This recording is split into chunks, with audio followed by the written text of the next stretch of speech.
Mahadev, happy Mahashivratri सभी को। आपको ये हमारे मस्तूरी से 3 से 4 किलोमीटर दूर में महादेव, हमारे बतलेश्वर महादेव विराजे हैं, जिसको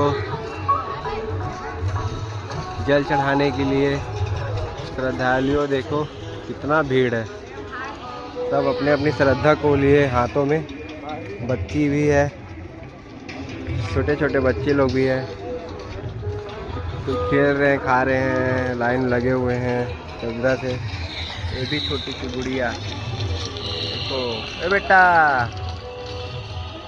ये देखो घूर रही है मेरे को।